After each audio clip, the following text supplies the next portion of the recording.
memastikan bahwa ilmu seseorang benar dengan tidak itu, dia memiliki indikator atau harus ditandai. Apa jaminannya? Jaminannya adalah harus ditandai bahwa sesuatu ilmu itu benar jika ilmu itu punya jaminan. Kalau dalam Islam punya jaminan dari Allah dan jaminan dari Rasulullah. Jaminannya adalah ada perintah dan ada larangan. Bahwa ada perintah kita melakukan ini dan larangan untuk meninggalkannya. Untuk kewajiban sholat itu sholat tidak pernah gugur bagi orang-orang yang memiliki ketinggian ilmu. Ya, harus dicatat baik-baik ya, bahwa sholat tidak pernah gugur kepada seseorang yang punya ketinggian ilmu. Artinya ilmu apa saja yang kita kuasai, ya kita sebutlah ilmu hakikat tadi, ilmu ma'rifat tadi, sekalipun di sana banyak perdebatannya. Ya, mau ilmu apa saja, pertama pastikan bahwa apakah pasti ilmu kita ini ilmunya Allah. Jangan sampai yang Allah kehendaki tidak seperti kehendak kita. Kehendak Rasulullah berbeda dengan kehendak kita. Kalau Rasulullah SAW, kalau Allah dan Rasulullah tidak menghendakinya dan kita klaim bahwa ilmu kita itu seperti itu, dari sisi ini sudah batal ilmu kita karena tidak ada jaminan kebenaran. Ya, dalam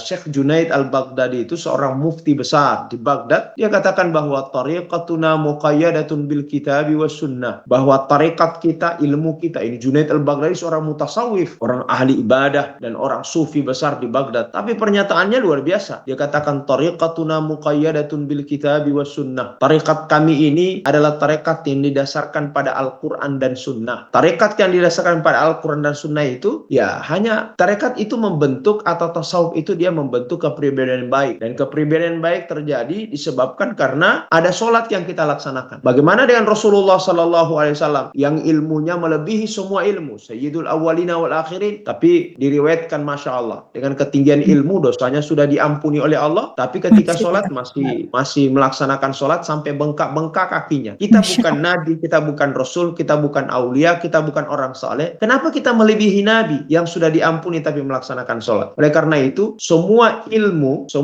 yang diklaim bahwa itu ilmu, yang ternyata terbukti bahwa dia tidak melaksanakan kewajiban sholat, maka ilmu itu adalah ilmu yang fatal. Ilmu itu adalah ilmu yang keliru. Ilmu itu yang bisa menyesatkan umat. Ya, karena tidak didasarkan pada keilmuan yang benar. Nah, oleh karena itu, jangan pernah kita tergiur dengan ilmu seperti itu, tapi sama-sama kita menjaga keislaman kita dengan menjaga kewajiban kepada Allah dan memperbaiki muamalah kita dengan manusia. Akan datang satu zaman bahkan fitnah ini akan menyebar, dan orang yang diselamatkan oleh Allah adalah orang yang teguh dengan sunnah yang diajarkan oleh Rasulullah SAW.